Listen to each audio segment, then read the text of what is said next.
Good afternoon. You're listening to Gambling with an Edge. Now here are your hosts, Bob Dancer and Richard Munchkin. Good afternoon. Welcome to Gambling with an Edge. I'm Bob Dancer. And I'm Richard Munchkin. And our guests today are different than what they usually are.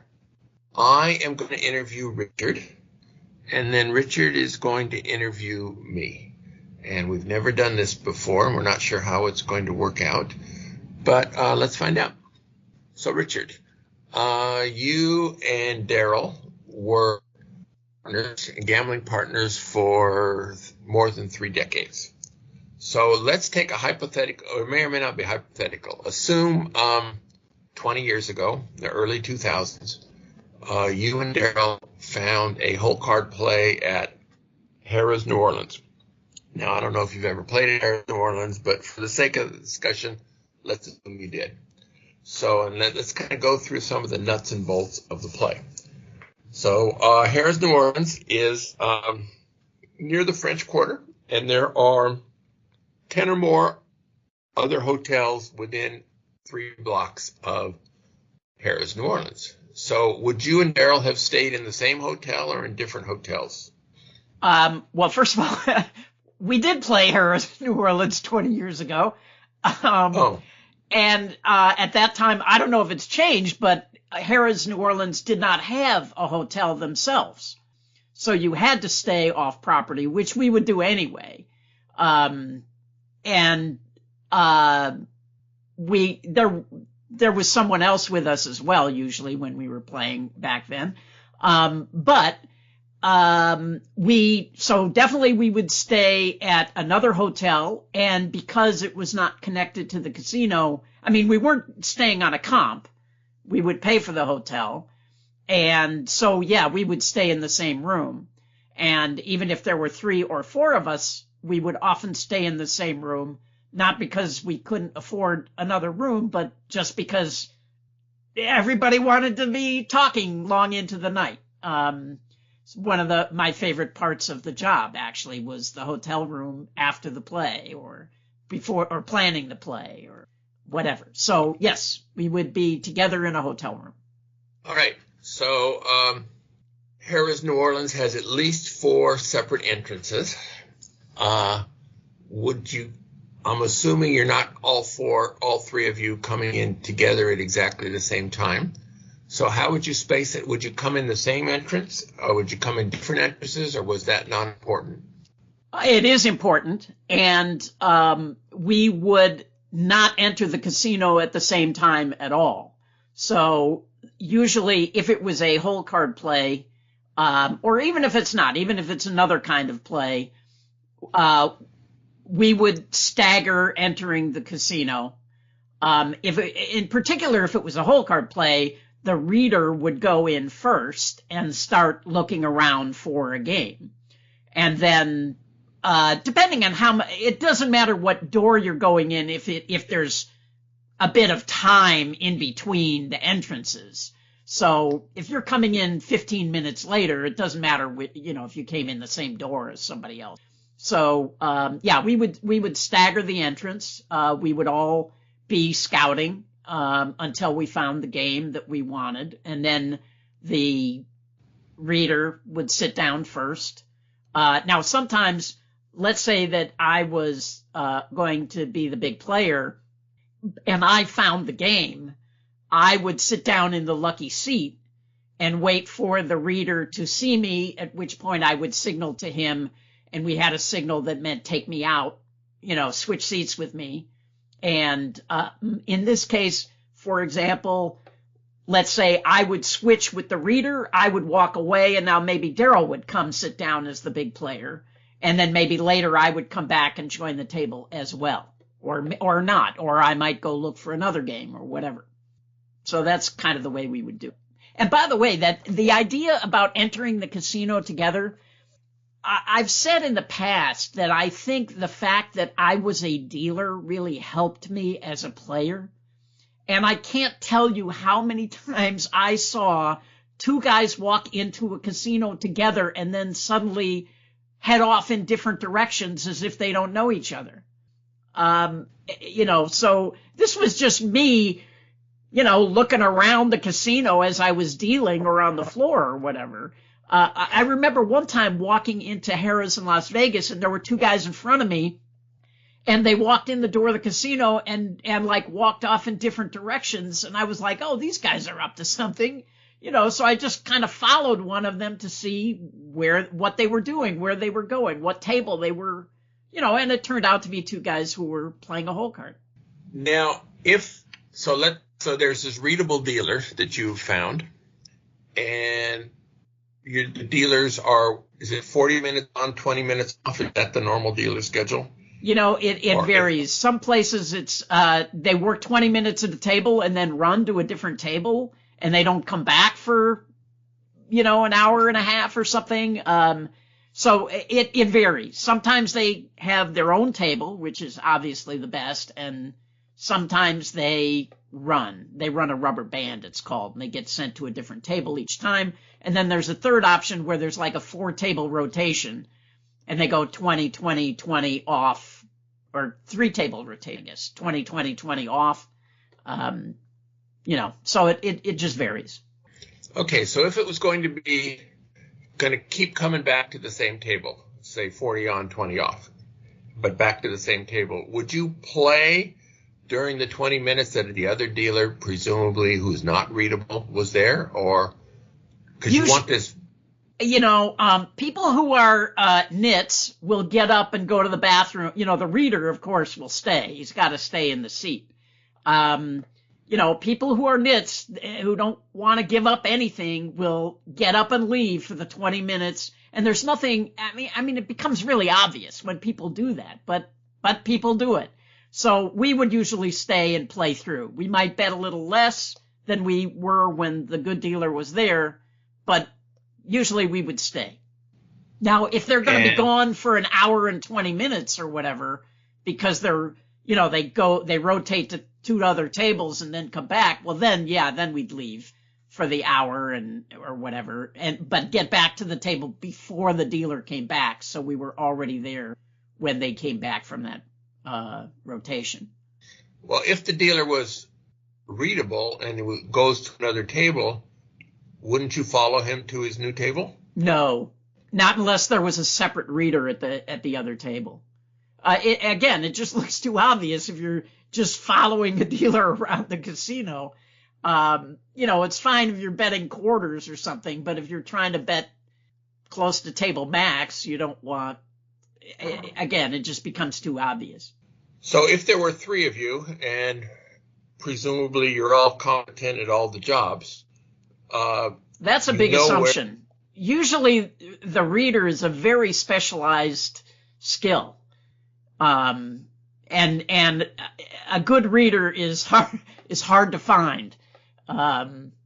So, I mean, if it's there were games, especially on carnival games, where the dealer basically just put the card in your face. You couldn't not see it. They were so bad at some of these carnival games. In that case, then, anybody could read. And if there were 3 of you, you would post one of your readers on the next table he would be at. And so your big player would move, but your original reader would stay. Yeah, and in that case, it might be good for the big player to get up before the dealer leaves and go to the new table. And now suddenly the dealer gets their break and they move to your table. So it doesn't look like you're following them. It looks like they followed you, basically. Okay. Now, at Harrah's New Orleans, usually it's good enough weather and the distances are short. You can walk to the casino. But let's say the same kind of situation is in the middle of Iowa in winter, and there's no hotel within a few miles of the casino. Oh, yeah, that's a pain in the ass. So you have to drive, and so presumably you've rented a car. You come in the same car, but one of you stays in the car for a while? How does that work? Well, back 20 years ago, there were a lot fewer places that had cameras in the parking lot. So yes, we would park far from the door and stagger going into the casino.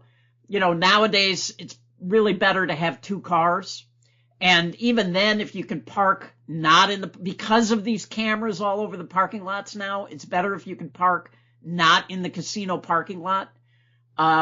Many times, if there was a big win or some heat on the play, the big player would just get a cab and not take it to the hotel, but take it to somewhere like a Starbucks or something like that, and then get picked up by the team later. And I, one of the guys I worked with one time walked back to the hotel. It was like 7 miles at night, because there'd been some heat on the play, and he just walked 7 miles to go back to the hotel. Wow. With a bunch of money or chips in his pocket. Well, he was the reader, so, yeah, he probably did have a bunch of money and chips in his pocket, yeah. Wow. Now, so when I was younger and stupider, I had a situation at I guess I could say the name now, at Pala, which is kind of in the middle of nowhere in California. There's really not much around. In Southern California. Southern California, yeah. And so I was playing a hole card, and they barred me. They came and barred me, and but they really had no idea what was going on because they didn't say a word to the reader. And so I got up and I left. They were trying to get me to go cash out, and I said no thanks, and I just headed to the door, and they were asking for ID, and I was like, no, I'm just leaving. And I left, and I was parked in their parking lot because there really isn't anywhere else to park. At least there wasn't at that time. But now my reader is there, and where do I go? So I drove on the edge of the parking lot. There is a gas station. And so I drove to the gas station, and I parked up at the gas station, and here come a couple of security guards on bicycles, and they pull in, blocking my car in, not that I'm going to take off at that point, and make a big show of pulling out a notepad and, looking at my license plate and writing down my license plate. So that was a mistake on my part. I should have just headed down the road, and then, after my reader came out, he could call me and I could pick him up somewhere. But, so after they wrote down my license plate, that is what happened. I drove down the road, and then, eventually he got out and called me, and I ended up picking him up down the road somewhere. So let me ask you a question now, or are we still in this hole card scenario? Well, I have more for you. You'll have a chance to ask me. Okay. So you're talking about a situation where cell phones are a necessary part of calling each other in, but cell phones were, I don't know, mid-'90s or something, early 90s. The greatest invention for Advantage players ever. It was just a nightmare before cell phones.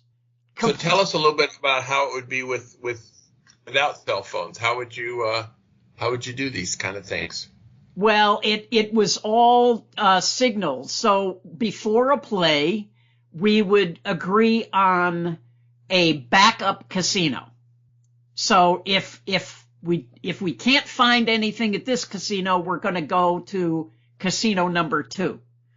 And there was a signal for that, which meant go to the backup club. There was a famous story on the Ken Houston team of a guy who they were going to play at the Dunes. Now, this is 40 plus years ago. They were going to play at the Dunes, and the backup club was the Sahara. And so they couldn't find a game at the Dunes. They gave the signal. They go down to the Sahara, and one of the guys just doesn't show up, never shows up. And the next day, they're back at the apartment, and the guy calls, and he says, "What happened to you guys?" And they say, "What happened to you? We were at the Sahara." And he says, "Well, I'm here right now at the Sahara in Reno, and I never saw you guys." And this guy went there was a Sahara in Reno and another one in Tahoe and, of course, the one in Vegas. And for some reason, this brainiac thought the backup club meant get on a plane and go to the Sahara in Reno. Anyway, so we would have a backup club, and then at the end of the play, usually the meeting place was, and if you didn't find a game at the backup club, then you would go to the meeting place. And the meeting place was almost always the Peppermill restaurant on the Las Vegas Strip, which is still there. It's kind of across the street from Circus Circus. And that was always our meeting place, after plays or in between plays. But yeah, many messed up evenings because of not having the ability to communicate. Yeah, that does sound like a nightmare. Now, it used to be on the show, sometimes you would miss a week, or we would tape shows twice, and the answer was you're off playing a secret game. And that was a kind of a running joke. And sometimes you were filming a movie in Texas or somewhere, but on the air we always would say Munchkins is off playing the secret game. Now, a few years ago, you actually were playing a secret game, but it was a video poker game, and I was disappointed that I was not part of that, but the general consensus was I bring my own heat, and that I'm so well known that I'm more likely to be spied, recognized, and if they can't figure out what Bob Dancer is doing here, then that wouldn't be good. So I didn't get part of it. But so what do you remember the play, and what can you tell us about that?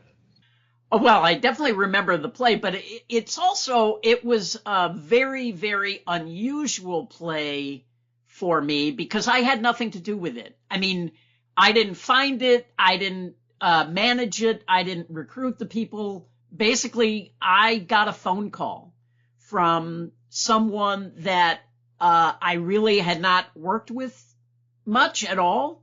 And we knew each other. And we were friendly, and we had worked with some mutual people but it was his play, and he called me, and he told me what the game would be worth hourly, and said, can you fly here tomorrow?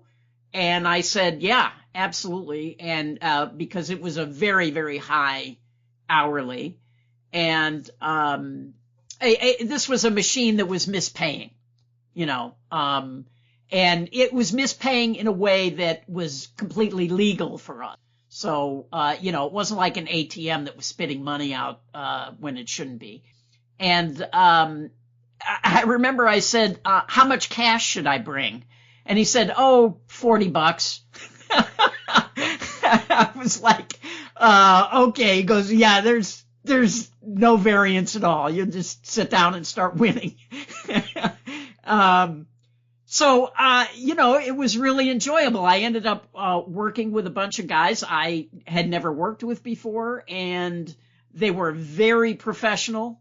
And it was the stars aligned correctly for a lot of really, really great things to happen that allowed us to win a lot more money than normally you would on something like this. So just for example, I mentioned this is a video poker that's not paying the way it should. Well, so one thing that helped was it was on a bar, and it was the last machine on the bar. So there's only one person that could be next to you who might notice. Number two, it was when a jackpot hit, the sound had been turned off. So there wasn't noise happening all the time with bells ringing. So that's another thing that helped us. Number three, because there was only one seat next to us, we could employ a blocker to sit in that seat, so nobody could happen to be sitting next to us and notice that we were hitting jackpots left and right. And number four, it was a 50-cent machine, so that the only time the machine would lock up is if you got a royal. And so we threw away any chance of getting a royal, unless it was a dealt royal, in which case you had no choice. The machine locks up if that happens. But if we had like a single king, we're keeping a offsuit 10 with it or something to make sure that we didn't draw a royal accidentally. And we did, I think we played it for 10 days or something. And the reason that it lasted as long as it did was the casino had something going on where it was the busiest week of the year for them. So, they just were super busy and I guess did not notice how much this machine was. So as I say, the stars just kind of aligned in a very lucky way to allow us to play as long as we did. Yeah, when you first told me about this, I had not played using a blocker before, and I was an experienced video poker player and had never considered that was necessary. And then when you said, yeah, we used a blocker, I was going, holy shit, that makes just so much sense. Well, also, we were playing the machine 24 hours a day, and there was this little old lady who was like in her 70s or 80s who knew about it. And, she had made some comment about how she had paid her taxes, off that machine, that it was her lucky machine. And she kept trying to come back, and there would always be somebody there, and there'd always be somebody, so she couldn't even sit next to it and wait for them to leave. And she would come at all hours, 2 a.m, 4 a.m. I mean, just trying to get back on the machine, and of course, she never could.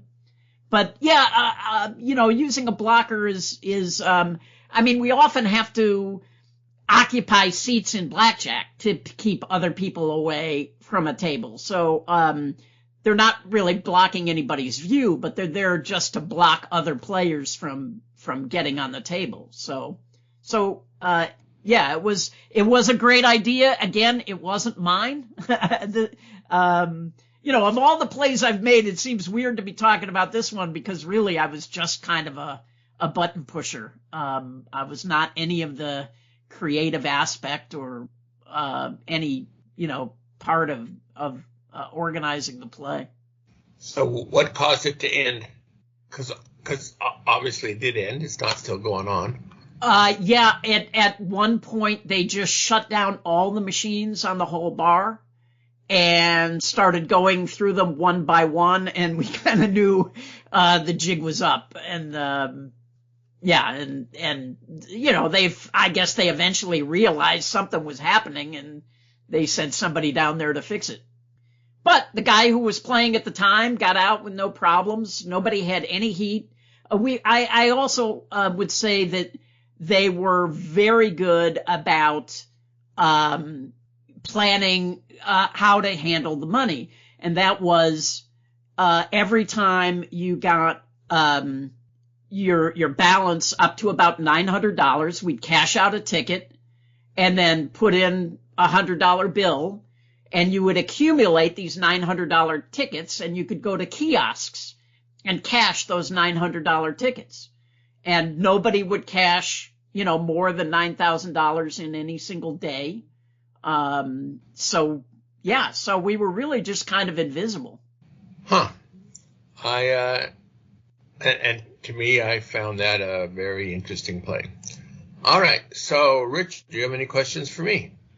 Well, yeah, my first question is, you have started playing slots, and you're playing quite a number of hours, and it just kind of surprised me at your age, why are you working so hard? And especially being in casinos where with all of the cigarette smoke, and you used to have some COPD problems, right? So why out there doing it? Well, first of all, I enjoy it. It gives me pleasure to kick a casino in the butt. Yeah, me too. I get that, definitely. And although I was seen once in the airport, I saw through the glass in it. There, the slots are in the smoking section. There's slots in a non-smoking section too.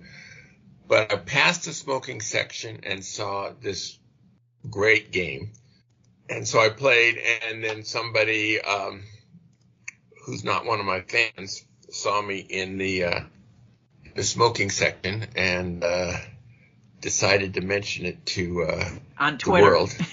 Yeah. And so I was asked quite a bit about that, and even Richard asked me, how on earth can you ever find it a reasonable play to play on in the smoking section? So yeah, I was speculating myself, like how much would it have to be worth an hour for me to go sit in the smoking section to push buttons? Yeah. So insofar as COPD goes, that's largely gone away due to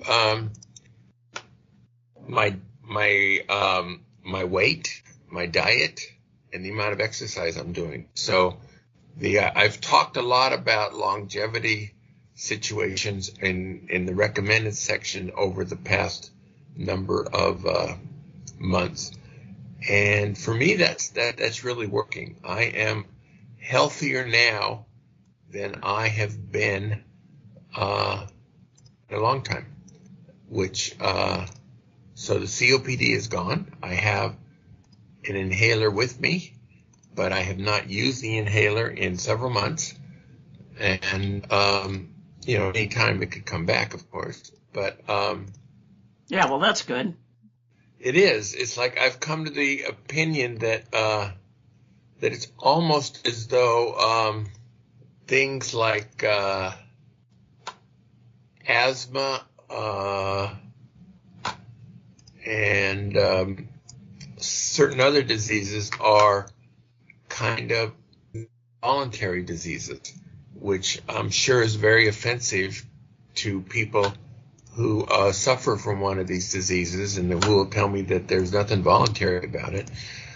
But a lot of it is curable by diet and exercise. Yeah.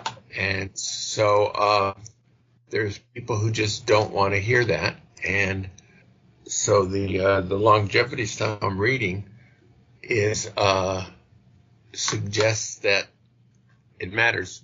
Yeah, yeah. Getting back to the continuing to play as much as you are, I remember I met a legendary blackjack player back in about 1980, a guy named John Kretz, and he had already made $1 million playing blackjack, and he went and had plastic surgery to change his face so that he can continue playing. And now remember, in 1980, resorts in Atlantic City had just opened, and the only place to play was Nevada and, basically Vegas, Reno, Tahoe. So when you get well known, it was hard to play. Anyway, so he had plastic surgery and $1 million in 1980 was a lot of money. And I said to him, like, why would you have plastic surgery? I mean, you made $1 million. What more do you need? And he was like, well, this is what I do. This is my life. Yeah. What am I going to do? Sit on the porch, And I was like, oh, okay. Yeah, I guess that makes sense. I got it. Yeah, I can see that.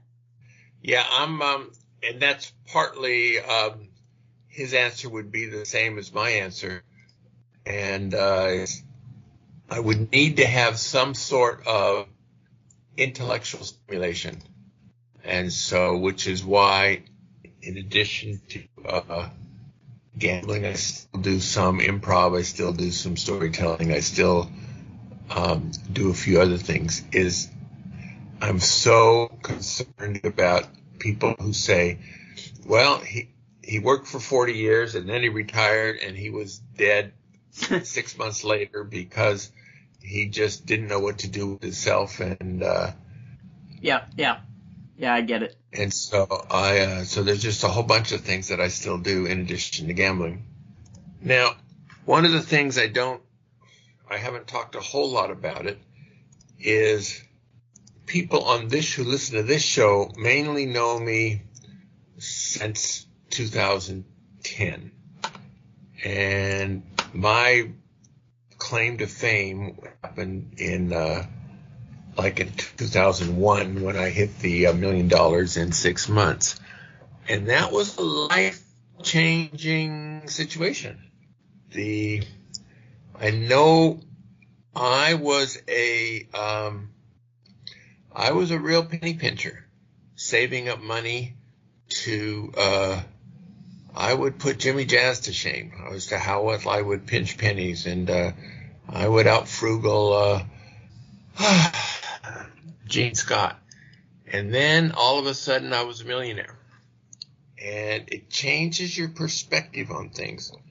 It also changed people's perception of me.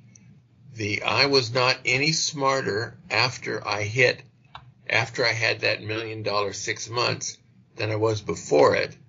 But now the fact that I had it gave me credibility. And people go, well, that guy did so well during that time period. He must be, he must know what he's talking about.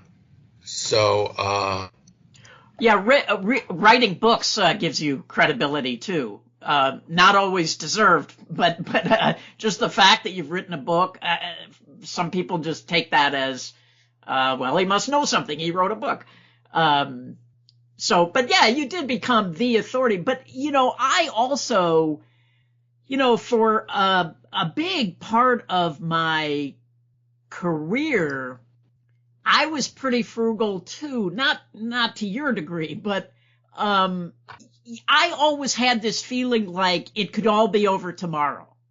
And the one thing I did not want to do was go get a job, So I was always worried that it could end and I would run out of money or whatever. But then, I reached a period where I had quite a bit of success and at some point it was like a weight was lifted off my shoulders and I could just relax and go, it's going to be okay. I'm not going to go bankrupt. And, even if things go really bad, well, I'm always going to be able to make money. There's always going to be opportunities. And I just stopped worrying about it. Yeah, and it's also in addition to those kind of feelings, which I had, it's like I also felt like if the gambling opportunities dried up, I would still be okay. I didn't really need any more money unless I did, unless I got really stupid about things or the world's economy went belly up, which is, of course, always a possibility. But then we have bigger problems than just our personal money. I mean, for it to go that belly up, Well, I was, during the 2007, 2008, where, the market dropped over 50% and, real estate was done. Nobody knew for sure how it was going to end up. And it was a worldwide situation due to the subprime market going haywire. So it could have gone differently. Do you consider yourself an optimist or a pessimist? Oh, optimist, and it's a real good question. I'm not looking at worst case scenarios, but I generally believe I'm going to be okay. I generally believe that I'm smart enough to figure out most things. Whether that's true or not, I don't. Time will tell, I suppose. Well, you got this far. I mean, well, but it's like there's a famous example of a turkey yeah, who always, who's being fattened for Thanksgiving, but so his whole life has been he's been fed well, he's had all the exercise he needs, he's very healthy. And he cannot foresee anything going wrong because he's had no experience with things going wrong. But then, of course, in the third week of November, one year, his world changed in an unforeseen way. Now, if the world economy goes kaput, that could easily happen to us. Yeah, it could. But let's go back to gambling. All right. Do you have any regrets about your career?